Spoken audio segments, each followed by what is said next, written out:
यार आप पहले खुद बोलना बंद करो भाई। उसके बारे में बात हो सकती है, जो उसके बाद जो है डिफरेंट पार्टीज की स्टेटमेंट आ रही है उसके बारे में बात होगी। यहीं पे जो क्वेश्चंस होंगे वही होंगे, सेपरेट बाइट जो है वो नहीं होगी। आदरणीय अध्यक्ष श्री रविंद्र रैना जी आपको संबोधित करेंगे।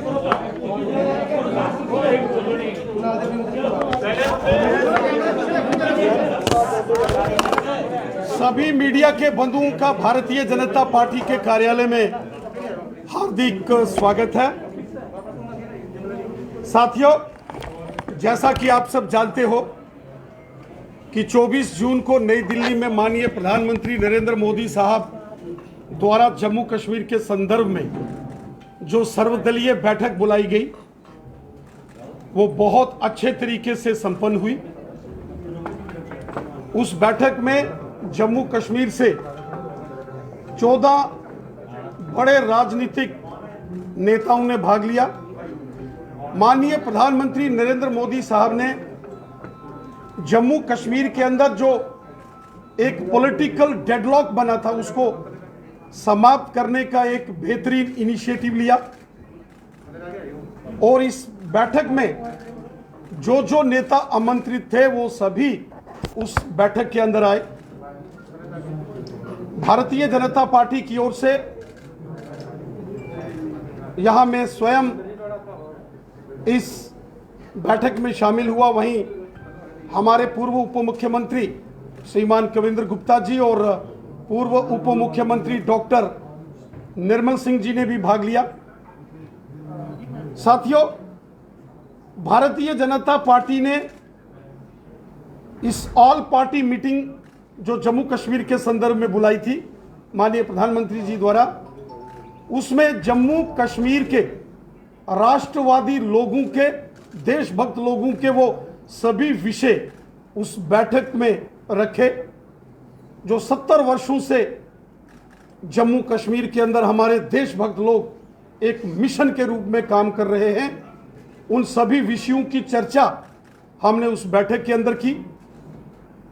हम सब ने माननीय प्रधानमंत्री नरेंद्र मोदी साहब का धन्यवाद किया जो धारा 370 के समापन के बाद जम्मू कश्मीर के अंदर पश्चिम पाकिस्तान के रेफ्यूजियों को अधिकार मिले, गोरखा समाज, वाल्मीकि समाज को अधिकार मिले, दलित समाज को उनके अधिकार दिए गए।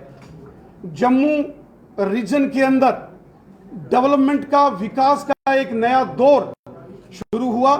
70 साल यहां के जो राजनीतिक दल जो हमेशा सत्ता में रहे, उन्होंने जो जम्मू के साथ भेदभाव किया, उस भेदभाव को समाप्त करने का एक संकल्प जो प्रधानमंत्री नरेंद्र मोदी साहब ने लिया, जिसके तहत जम्मू में एम्स, IIT, IIM, बड़े बड़े hydro power projects, ring roads, medical colleges, health infrastructure को ठीक करने के बड़े प्रयास, बड़े बड़े ब्रिजेस और टनल्स, बिजली और पानी की व्यवस्थाओं को सुधारने के बड़े बड़े प्रोजेक्ट्स को मंजूरी, ये सभी वो बड़े कार्य हैं जो जम्मू संभाग के अंदर शुरू किए गए। इसके लिए भी हम सब ने माननीय प्रधानमंत्री जी का हृदय से धन्यवाद किया। वहीं हमने माननीय प्रधानमंत्री जी का आभार व्यक्त किया जो जम्मू कश्मीर की बेटियों को धारा 370 के समापन के बाद यहां अधिकार मिले। जम्मू कश्मीर के अंदर जो शेड्यूल्ड ट्राइब्स लोग हैं, गुजर बकरवाल, उनको राजनीतिक पॉलिटिकल रिजर्वेशन मिला। जो पहाड़ी समुदाय के लोग हैं, जो कि बहुत ही वतन परस्त पहाड़ी कम्युनिटी, रजौरी, पुंछ, बारामूला और कुपवाड़ा के अंदर जो बसने वाले लोग हैं, जो हमेशा हिंदुस्तान का तिरंगा झंडा बुलंद करके भारत माता की जय बोलते हैं, 70 साल यहां के अंदर राज करने वालों ने कभी उन पहाड़ियों की आवाज नहीं सुनी, कभी जम्मू के डोगरों की वो आवाज नहीं सुनी। और माननीय प्रधानमंत्री जी के प्रयासों का ये नतीजा है कि आज 108 से अधिक केंद्रीय कानून जो धारा 370 के चलते जम्मू कश्मीर में लागू नहीं थे, वो सभी कानून यहां लागू होते हैं। आज चाहे वो राइट टू एजुकेशन एक्ट है, वो फूड सिक्योरिटी एक्ट है, वो जम्मू कश्मीर में लागू कर दिया गया। आज anti corruption laws Jammu Kashmir के अंदर लागू हुए हैं, तो धारा 370 के टूटने के बाद लागू हुए हैं। 70 साल यहां प्रिवेंशन ऑफ करप्शन एक्ट लागू नहीं होने दिए, यहां इफेक्टिव कोई इंस्टीट्यूशंस नहीं बनाए गए कि करप्शन को कैसे खत्म करेंगे। लेकिन आज जब धारा 370 का समापन हुआ तो वो सभी एक्ट, वो सभी कानून जो देश के पार्लियामेंट ने बनाए हैं और भ्रष्टाचार विरोधी कानून है, वो जम्मू कश्मीर के अंदर लागू हुए। आज नेशनल ह्यूमन राइट्स कमीशन का ज्यूरिडिक्शन जम्मू कश्मीर में पहुंचा है। National commission for women, national commission for scheduled caste and scheduled tribes को जम्मू कश्मीर में एक्सटेंड कर दिया गया है। ये सारे ऐतिहासिक निर्णय धारा 370 के समापन के बाद हुए। हमने माननीय प्रधानमंत्री नरेंद्र मोदी साहब का हृदय से धन्यवाद किया, जो पंचायती राज कानून को और उस सारी व्यवस्था को पूरे जम्मू कश्मीर के अंदर लागू किया गया। पूरे देश के अंदर पंचायतों को अधिकार थे, ब्लॉक समितियां थी, जिला परिषदों का गठन था, लेकिन 70 साल धारा 370 के चलते जम्मू कश्मीर में पंचायती राज सशक्तिकरण नहीं होने दिया। लेकिन आज जब मोदी सरकार आई और धारा 370 को समाप्त कर दिया गया, गांव गांव के अंदर काम करने वाले चुने हुए पंच और सरपंच बहुत अच्छे तरीके से अपने अपनी पंचायतों की, गांव की, वार्डों की डेवलपमेंट कर रहे हैं। बहुत अच्छे तरीके से बीडीसी के चेयरमैन, ब्लॉक समितियों के अध्यक्ष अपना कार्य कर रहे हैं और बेहतरीन तरीके से जो district development council DDC members जो जीते हैं, जो जिला परिषदों का गठन पूरे जम्मू कश्मीर के अंदर हुआ है, उसके लिए हम सब ने माननीय प्रधानमंत्री जी का हृदय से आभार व्यक्त किया। हम सब जानते हैं जो कैपेक्स बजट इस बार जिला परिषदों के माध्यम से जम्मू कश्मीर के अंदर जिसको अप्रूवल दिया गया है, वो पिछले तमाम कैपेक्स बजट से 4 गुना 5 गुना तक अधिक बढ़ाया गया है। इस सब के लिए हमने माननीय प्रधानमंत्री नरेंद्र मोदी साहब का हृदय से धन्यवाद किया।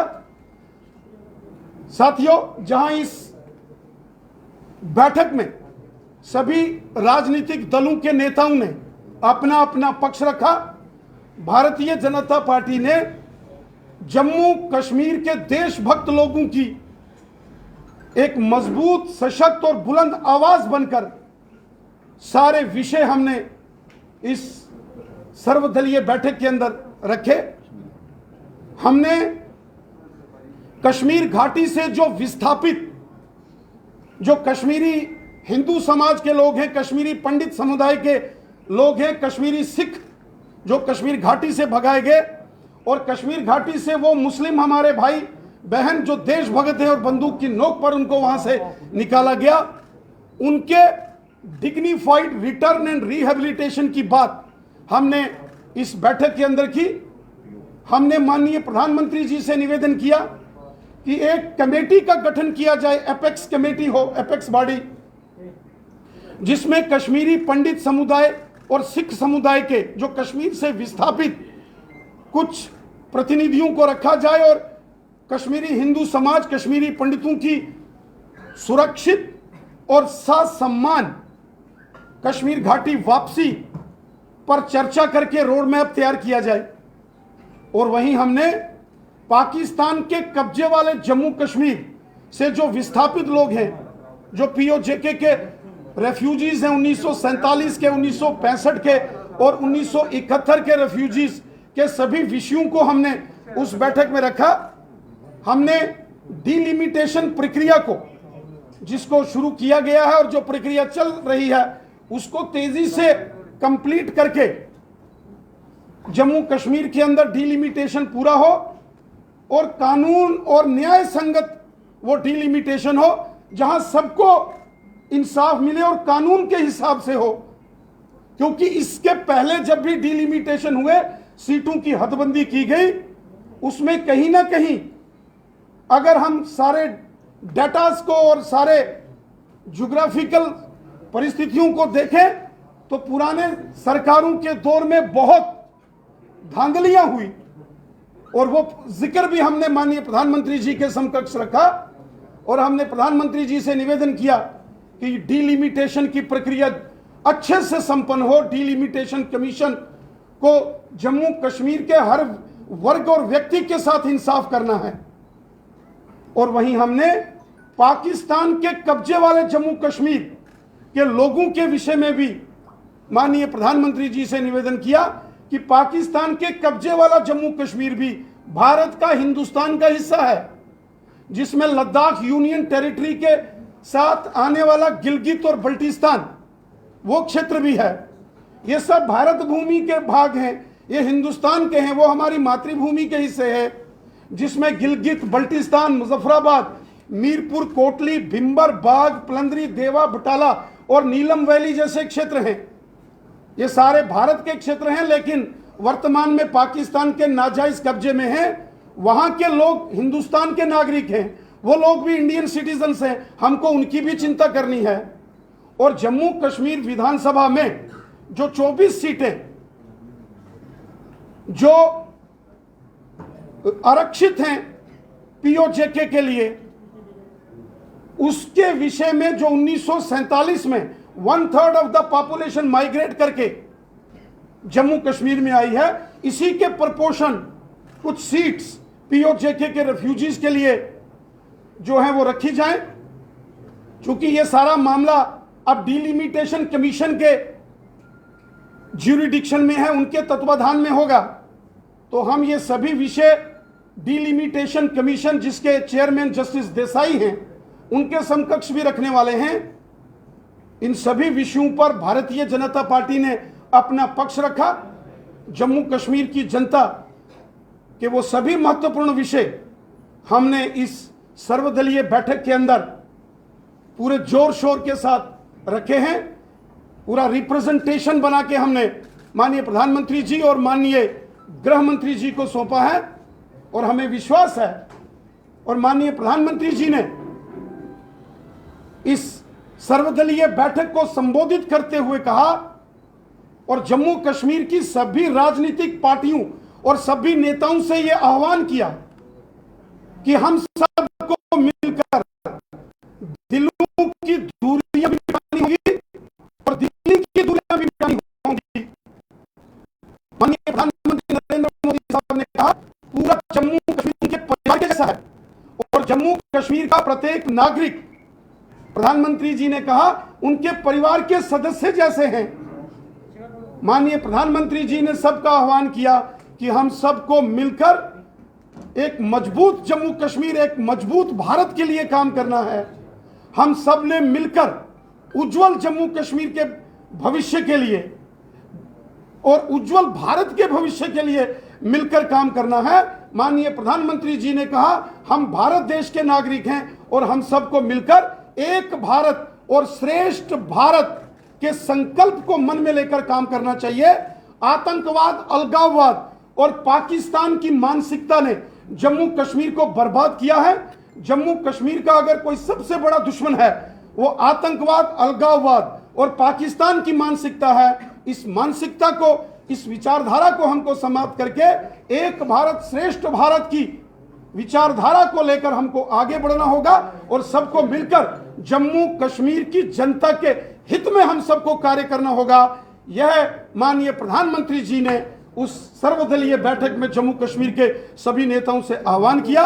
हमें पूरा विश्वास है कि आने वाले समय में ये सभी विषय धरातल पर नजर आएंगे और माननीय प्रधानमंत्री जी ने कहा है कि दिल्ली सरकार के दरवाजे जम्मू कश्मीर की जनता के लिए हमेशा खुले हैं।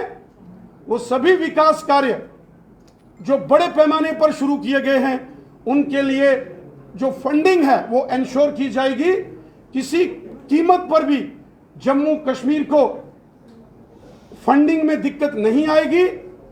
जम्मू कश्मीर के विकास कार्यों को तेजी से आगे बढ़ाया जाएगा और एक नया जम्मू कश्मीर, उसका निर्माण, एक मजबूत जम्मू कश्मीर, उसका निर्माण हम सबको करना है।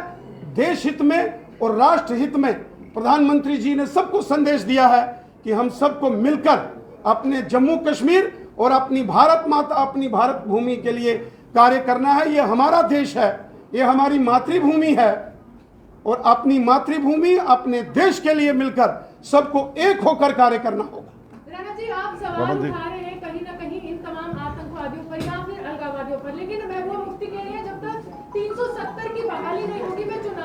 क्वेश्चन इकट्ठे ले लेते हैं। मरावन जी आप भी पूछिए, पूछ लीजिए। रविंद्र जी, फारूक अब्दुल्ला और उमर अब्दुल्ला दिल्ली से जब श्रीनगर पहुंचे हैं तो उन्होंने अपनी लाइन दोबारा चेंज कर दी है। उन्होंने कहा है कि राज्य में पहले जो है वो पहले स्टेटहुड रिस्टोर होना चाहिए, उसके बाद चुनाव और फिर डिलिमिटेशन की बात होनी चाहिए। माननीय प्रधानमंत्री जी की इस सर्वदलीय बैठक में जम्मू कश्मीर को पूर्ण राज्य के दर्जे के संबंध में भी चर्चा हुई और इस विषय पर बोलते हुए हमारे देश के माननीय गृह मंत्री श्रीमान अमित शाह साहब ने स्पष्ट किया है कि जब धारा 370 पर पार्लियामेंट में चर्चा हो रही थी 5 अगस्त 2019 को, उस वक्त माननीय गृह मंत्री अमित शाह साहब ने कहा था कि जम्मू कश्मीर को अभी केंद्र शासित प्रदेश यूनियन टेरिटरी बनाया जा रहा है और भविष्य में जब जम्मू कश्मीर के हालात सामान्य हो जाएंगे, परिस्थितियां ठीक हो जाएंगी, तो जम्मू कश्मीर को पुनः राज्य का दर्जा बहाल किया जाएगा। और माननीय प्रधानमंत्री जी ने भी राष्ट्र के नाम जब अपना संबोधन दिया था, उन्होंने भी कहा था कि जब परिस्थितियां सामान्य हो जाएंगी तब जम्मू कश्मीर को राज्य का दर्जा बहाल कर दिया जाएगा। रही बात कुछ नेताओं की जो सर्वदलीय बैठक में थे और जिन्होंने कहा कि अगर जो धारा 370 के ख्वाब देखकर जी रहे हैं जो लोग,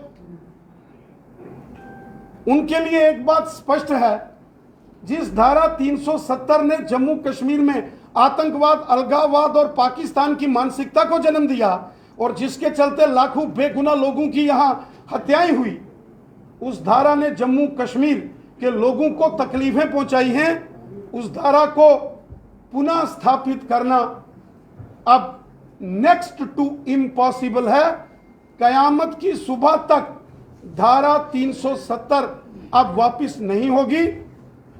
जो रजिस्टर्ड पॉलिटिकल पार्टीज हैं उनको अब इस चैप्टर से आगे बढ़कर जम्मू कश्मीर की जनता की भलाई के लिए सोचना चाहिए और जब भी चुनाव हो सबको चुनाव लड़ना चाहिए। चुनाव लड़ना भारत के संविधान ने सबको अधिकार दिया है और अगर चुनाव जब भी होंगे तो मैं उम्मीद रखता हूं कि वो उन सबको यह चुनाव लड़ना चाहिए।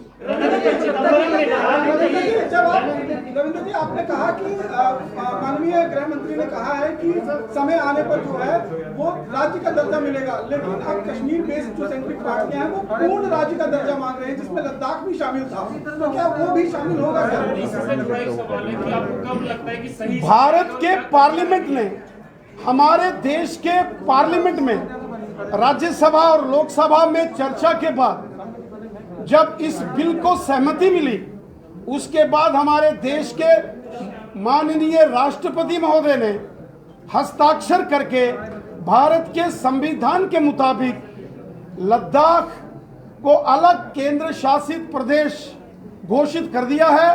वहां के ऑनरेबल लेफ्टिनेंट गवर्नर अलग हैं, वहां की सारी व्यवस्थाएं अलग हो चुकी हैं। जम्मू कश्मीर अलग से यूनियन टेरिटरी है। इसलिए कुछ लोग जरूर अपनी पार्टी लाइंस पर बोल रहे हैं, लेकिन सच्चाई ये है कि अब लद्दाख अलग से केंद्र शासित प्रदेश यूनियन टेरिटरी है और जम्मू कश्मीर अलग से यूटी।